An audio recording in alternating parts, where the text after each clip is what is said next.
He whistled for over an hour, but luckily received no response from the Sentinel League. Bro, I don't know who his guardian angel is, but his guardian angel is literally on high alert right now. The video is called Idiot YouTuber Went to North Sentinel. He got caught. North Sentinel Island is often considered the most dangerous place in the world, home to one of the most deadly uncontacted tribes on Earth, who have unalived several outsiders who dared to step foot on their island, burying them in shallow graves right on the beach for the world to see. Going there is almost certainly a death wish, but in the modern age, creators are willing to risk it all for clout, like Mikhailo Viktorovich Polyakov, who just recently attempted a trip to the deadly island, and although he somehow managed to come back unscathed, it's possible that he might have triggered a mini genocide on the island itself. Oh, I bet. Hi, I bet. I'm Vince, an anarchist. I make weekly YouTube documentaries, and today we'll be looking into the latest idiot who has attempted to visit North Sentinel Island for clout. The despicable acts he committed for content while he was there. Damn, he fucking somehow created genocide. He did trespassing, and he did epidemic with a Diet Coke. Oh my god. And how he might even spend the next 5 years of his life in prison because of those acts. But you know what won't land you in prison? Subscribing to the channel. Oh, I bet, bro. Hit that subscribe button and let's get on with the video. To fully understand just how dumb and insensitive this entire trip was, it's worth knowing who this man is and why he was so desperate to reach this uncontacted island. Mikhailo Viktorovich Polyakov is a 24-year-old YouTuber from North Goldwater, Arizona. Bro, it's always these grown-ass fucking adults having the most stupidest ideas imaginable. I don't know what it is, especially with like content creators thinking like, oh, I gotta do something crazy. Oh, I gotta go ahead and like almost die for me to get popular. Oh, I need to go ahead and go to the world most popular, deadliest island for me to catch a video in a glimpse, even almost committing war acts for me just to get this VOD out. He runs a YouTube channel named Neo Orientalist, which he created fairly recently in September of 2024. Almost a year later, and it's still fairly unknown, with only 4.6k subs, and only one major piece of content, a 6-part vlog series documenting the 3 weeks Mikhailo spent in one of the most dangerous places in the world, Taliban-controlled Afghanistan, along with several shorts highlighting the various moments from the same trip. Now, to his credit, he did put effort into properly exploring Afghanistan's culture from an objective lens, regardless of his personal opinions on it. Even documenting important— Hey, yo, overall though, this place looks pretty though. Like, you know, especially from a typical American standpoint, you probably hear like a lot of crazy stuff, like saying like, oh, they do this, they do that. There's a lot of crime and activity there. But like, this is a pretty place though. Like, you don't see no trash. There ain't nothing. There's no clutter or anything. Nothing looks dirty. Historical locations across the country and day-to-day life of the locals. It seemed like he was genuinely interested in showing his viewers a part of the world that doesn't get much coverage, even if it meant putting his life in danger. Fortunately for him, viewers noticed, with one thankful viewer writing, "I'm glad these videos actually show the real Afghanistan, unlike other videos where in 40 minutes, half is showing them walking to a hotel and inside the hotel, and the other half is eating in a restaurant and buying clothing." However, despite all of this, there were some questionable moments within the content he posted, especially his shorts, where his thrill-seeking side would take over. Take, for example, him posing with one of the Afghan militia's machine guns, shooting with the militia, and recording a road rage incident that turned violent. But regardless, his vlogs still did moderately well, generating around 20 to 30,000 views per video, especially considering that they were the first videos he ever posted. He had a real opportunity to keep putting out videos like this, exploring different cultures, and generating an audience that enjoyed his slightly more risky adventures from time to time. However, Mikhailo didn't want to build an audience over time. He wanted to go viral overnight. So he decided to take the biggest risk he could think of to reach this goal, and ended up choosing North Sentinel Island as his next destination, blatantly disregarding the law, the obvious threat to his own life, and the threat to the people on that island. Dude, that is absolutely insane. Like, bro was already starting to form like his own little community. Bro was starting to get everything going, like especially showing the good side and all the other opposing like possibilities that could happen in Afghanistan, like showing their actual native culture. They could have went over to like maybe another controversial like country that like Americans or just Westerners do not like know very well, and continue going on that thread instead of going down this deadly like trail. I don't know what it is. It's probably just like, I don't know, the feeling of just wanting to go viral, just wanting to go get big, wanting to go ahead and make a done deal. He could have done something else. He could have went to like another country. He could have went to Yemen. He could have went over to like straight up, I don't know, if possible, like North Korea, some other country that a lot of people do not know of. He would have been able to do it. All in search of internet clout. Yeah, For those exactly. who don't know, North Sentinel Island is approximately the size of Manhattan, New York, and is located about 750 miles off the coast of India. As a result, it's completely cut off from civilization. In fact, the only civilization that's even remotely close to it is Port Blair, the capital of the Andaman and Nicobar Islands in the Bay of Bengal. However, despite its isolation, there is a group of people that have been surviving on the island for centuries, without ever stepping foot on the mainland. A tribe known as the Sentinelese, rumored to be the direct descendants of the first humans to migrate out of Africa. The estimated 200 Sentinelese on the island have adopted a primitive lifestyle, hunting for animals and fish with spears, bow, and arrows, while wearing little to no clothing, leading many people to believe that they might be humanity's last remaining link to the Stone Age. However, their unique and detached existence has also made them a prime target over the years, from explorers, adventurers, and even governments trying to bring them back to civilization. But the why? earliest incident of outsiders making contact with the Sentinelese occurred sometime in the 1880s, when the British Navy led a survey mission to North Sentinel Island that quickly turned ugly. In their attempt to civilize the Sentinelese, the Navy ended up kidnapping 6 members of the tribe, an elderly couple and their 4 children, and took them to Port Blair, where tragedy awaited them. You see, because the Sentinelese have been living isolated from the rest of the world for thousands of years, they haven't developed immunity to any of our diseases. Oh So when my these 6 god. At that point, as soon as they like took a step out of their natural area, boom, they got hit with every single virus, bro. Every single virus. Dude, it's absolutely so crazy how like even like back then, before Christopher Columbus like came over to America and discovered it, dude, the Native Americans weren't even able to get sick, bro. They didn't get sick at all. They were the only ones who were able to properly bathe themselves and clean themselves. Dude, apparently there were stories like back then, during those times in Europe, no one would clean themselves, gang. Dude, these Europeans be disgusting back then. How y'all not bathe, bro? How the hell did like kings and princesses like come up to like royal like venues and be like, oh, come and dance with me? Bro, we spent like a whole bag of cheese left over outside for 3 days. Ew, hell nah. A bath was rich for people, but you could go get a soap. You could go get a soap and go get a barrel of water, bro. Boom, easy, done deal. Wait, when was soap even invented? I feel like even back then, soap must have been so hard to get. Probably that's why only the rich were able to go ahead and bathe themselves. members of the tribe were eventually brought to the mainland, the elderly couple ended up falling sick and dying almost immediately. Fortunately, the children managed to survive, and were quickly sent back to the island along with several gifts as a gesture of peace. However, man, they done goof. They brought back, we may or may not have just killed 2 of your elder leaders here from the tribe, but at least we bring back your kids. I hope you enjoy the food that we brought here for you guys.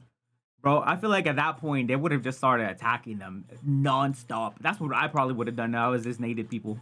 the damage was already done. The Sentinelese have consistently responded with arrows and aggression to anyone that has tried to enter their territory since that incident, no matter their intention. Like in 2004, when a Sentinelese man on the beach tried to shoot an Indian Coast Guard helicopter with a bow and arrow, oh my God. even though it only came to check on the tribe's welfare after a tsunami had ravaged the surrounding area. Or in 2006, when a couple of fishermen accidentally drifted into the waters near North Sentinel Island while poaching a fish, and the Sentinelese ended up unaliving them and Oh burying my their bodies on the God. beach. There has only ever been one instance when the Sentinelese people didn't react aggressively to a group of visitors landing on their shores. This was on January 4th, 1991, when Trilokanath Pandit, the director of the Anthropological Survey of India at the time, decided to visit the island with his team. He had already been studying the island and its natives for several years, so when his boat started approaching, he knew exactly how to signal the tribesmen that he and his team were friendly. To overcome limited communication and uncertain vocabulary. Coconuts do not grow on these islands, but they are valued by the Sentinelese. In the end, they managed to befriend the tribesmen by copying their mannerisms and using their unique language to communicate with them. What? Then we could just do that right off the rip? People just somehow, without complete communication at all, they were just able to dissect their whole entire language and learn it right there on the spot. Man, I wish I could do that. Man, I wish I could just start speaking French right now.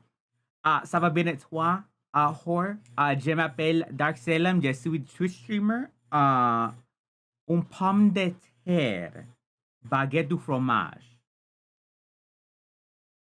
Type shit. Lara! Lara!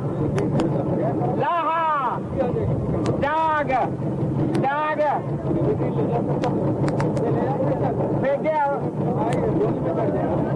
Dag! That's a lot of coconuts. However, this event didn't end up having any lasting impact on the relationship with the Sentinelese. So, in 2012, an amendment was made to the Andaman and Nicobar Island Protections of the Aboriginal Tribes Regulation of 1956, making it illegal to get within 3 miles of North Sentinel Island. But despite those restrictions being in place, there have still been some idiots who have tried visiting the island, like John Allen Chow, a 26-year-old American Christian missionary who believed North Sentinel Island was Satan's last stronghold on Earth. So he made it his mission to bring people of North Sentinel Island towards Christianity. But as you might imagine, all of his attempts ended in complete disaster. He was forced to retreat twice and even had to swim a mile to safety after his second failed attempt. Despite all this, he tried to fulfill his mission a third time on November 16th, 2018, and ended up losing. Oh, dude, that is so recent. But dude, swimming a whole mile, especially in those currents in the ocean water. Oh, how are you not getting bit by sharks, bro? Losing his life. In the days following his death, several news outlets picked up on his story, broadcasting the risks of trying to contact an uncontactable tribe and the danger it posed to both the people trying to visit the island and the local tribesmen. But of course, these warnings would land on deaf ears in Mikhailo's case, who, despite all the danger, chose North Sentinel Island as the next destination for his thrill-seeking vlogs, and eventually ended up paying the price for his decision. It all started in October 2024, when Mikhailo decided to take a trip from the United States to Port Blair, just like John Allen had. He got his hands on an inflatable kayak soon after landing on the island, and playing— Dude, I don't know how this is even possible, just doing it by yourself. If you're going from Port Island to that small little island by your own little riffraff that you got, or your own little kayak, how in the hell are you making it safely? And how in the hell are you going to let your family know that you're going to go to this dangerous island that is illegal to be at? And if you get disappeared or anything, it's going to be game over, gang. It's going to be game over. I don't know how that was going to be possible. And to use it to make a solo journey to the island. However, before his kayak could even hit the water, the staff of the hotel in which he was staying intervened, threatening to call the police if he left for the island, which probably ended up saving Mikhailo's life, since not only would the kayak have easily deflated if the Sentinelese decided to start showering it with arrows, the journey itself would have been extremely difficult, especially if the waves were even slightly rougher than normal. Fortunately, he listened to the staff at that moment and decided to fly back to the States almost immediately. But his obsession with going viral soon buried any fears he might have had about what awaited him on the island. So he decided to try a second time in January 2025. and made the trip from the US to Port Blair once again. However, this time he had a slightly different plan. Instead of an inflatable kayak, he brought an inflatable motorboat with him. The only problem was, this motorboat was missing a key component, the motor. So Mikhailo started reaching out to local mechanics and engineers in Port Blair, asking them to help attach a motor to his boat, and he found someone who could do it almost immediately. However, Mikhailo wasn't one to sit around and wait, so he decided to visit yet another indigenous tribe while the motor was being constructed. He hitched a ride to the Baratang Islands, located approximately 90 miles north of Port Blair, and successfully made contact with the native Jarara tribe. Oh, those look so cool though. I really like how they have like, hold on, let me go back. I really like how they have like their little like clothing on. That's pretty sick though. It's kind of like a little armor. Tribe. But here's the kicker. He ended up recording his interactions with the tribe, which, as it turns out, is also illegal under Indian law. Oh, dang. He eventually returned back to Port Blair on March 26, 2025, and by this time, the motor for his boat was ready and attached. After spending a few days studying routes and monitoring tides, Mikhailo finally left for North Sentinel Island at approximately 1 AM on March 29. And surprisingly, the journey itself went smoothly. Not only did he have to contend with less Coast Guard patrols, since he'd left from the nearby Kumadera beach, and not the more heavily patrolled beach in Port Blair, the waters were also incredibly calm throughout the trip. In fact, he managed to arrive in— Dude, that's a straight shot, gang. Do you even need a boat? Oh, that's a straight shot, gang. Dude, I can swim that. That doesn't seem too damn far, though. Like, here from here, like, dude, I could take a little small break here to Tungali Island. And then from here to here, honestly, I just need to make it over. Probably take a little break in between. I feel like I can make that happen. That's not even that far of a swim. North Sentinel Island's vicinity around 10 AM, which is way earlier than he'd imagined. However, upon his arrival, he would be greeted with absolute silence, since there were absolutely no Sentinelese on the beach awaiting his arrival like he'd imagined, which in reality was incredibly lucky, because if they were present, it's more than likely they'd have started firing arrows at him by this point. Still, as he continued inching closer, he started getting more frustrated, resulting in him doing the most brain-dead thing ever, and using a whistle to alert the Sentinelese to his presence. He whistled for over an hour, but luckily received no response from the Sentinelese. Bro, I don't know who his guardian angel is, but his guardian angel is literally on high alert right now. Bro is doing fucking everything just for this dude not to get attacked any which way. I don't know what is wrong with this dude, but holy crap, his obsession of going viral is insane. All while slowly approaching the beach, and when he finally arrived, he found the beach and the nearby forest just as deserted as it looked from his boat. So he spent the next hour recording the deserted beach and collecting sand samples to take back with him before engaging in his most despicable act yet, leaving a half-empty can of Diet Coke and a coconut on the beach as an offering to the tribe, knowing full well that the drink he'd already drank from probably contains pathogens that could possibly wipe out the entire tribe if even one member decided to drink it. As a commenter rightly states, this guy is a dummy. Putting an entire civilization/heritage at risk for a couple of views, your values are truly mind-boggling. After leaving the can of Coke, he made the only sane decision of this entire trip and left the island on the same boat he arrived on, happy that he managed to escape without getting offed. However, little did he know, the real consequences were waiting for him back at Port Blair. You see, while he was returning to Kumadera Beach at around 7 PM that same day, two fishermen on the coast noticed his boat. They quickly alerted the local authorities about where they suspected Mikhailo was coming from, resulting in police finding and arresting him a couple of days later on March 31st. They ended up confiscating his GoPro with all of the footage on the island and launched a full criminal investigation into Mikhailo's actions. In other words, Mikhailo could face up to 5 or even 8 years in prison for his crimes if convicted. Man, that's not even a lot. They were here making it a big deal just for him not to go on the island. 5 to 8 years? Honestly, shoot. Let me go on that island, bro. I hope I just come back alive. 5 to 8 years, that's like vacation time. I'll just come back. I'll read a lot of books. I'll probably get swole, like Jimmy Swole. Hey, I'll probably forget everything that happened in between, but hey, yo, that's a little vacation right there.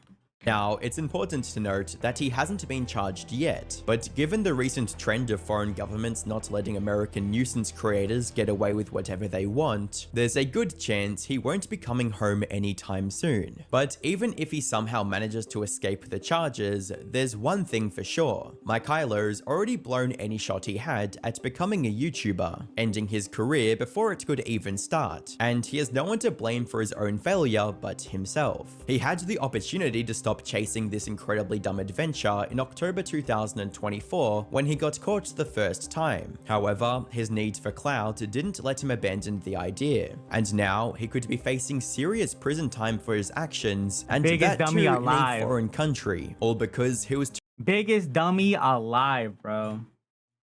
too stubborn to just accept the idiocy of his plan, kind of like Pirate Software, who is still refusing to say 3 simple words to save his reputation. I am sorry. Click the video on screen to find out more. I thought bro was gonna say my uncle used to work for Blizzard.